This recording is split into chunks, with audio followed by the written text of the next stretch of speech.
আসসালামু আলাইকুম রহমতুল্লাহি ওয়া বারাকাতুহু।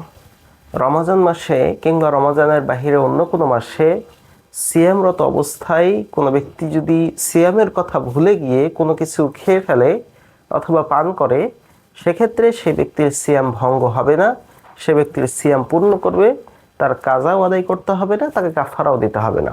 সহিহ বুখারীর 1933 নম্বর হাদিসের মাঝে এসেছে, আবু হুরায়রা রাদিয়াল্লাহু আনহু বলেন, রাসূল সাল্লাল্লাহু আলাইহি ওয়াসাল্লাম বলেছেন, ইযা নাসিয়া, যদি কেউ ভুলে যায়, ফাআকালা আও শারিবা, ভুলে গিয়ে যদি খেয়ে ফেলে অথবা কোনো কিছু পান করে, ফালিয়ুতিম্মা সাওমাহু, সে যেন তার রোজা বা সিয়াম পূর্ণ করে, ফাইন্নামা আতআমাহুল্লাহু ওয়া সাকাহু, কেননা আল্লাহ সুবহানাহু ওয়া তাআলাই সেটা তাকে পান করিয়েছেন কিংবা তাকে খাইয়েছেন।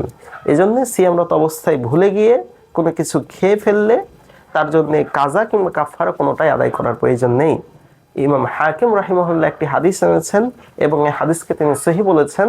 যে হাদিসের মাঝে বর্ণিত হয়েছে যে, মান আফতারা ফি রমাদান নাসিয়ান, রমজান মাসে কোনো ব্যক্তি যদি ভুলে গিয়ে ইফতার করে ফেলে, ফালা কাযা আলাইহি ওয়ালা কাফারা, সেই ব্যক্তিকে কোনো কাজা আদায় করতেও হবে না এবং তাকে এই সিয়ামের বিপরীতে কোনো কাফারাও দিতে হবে না।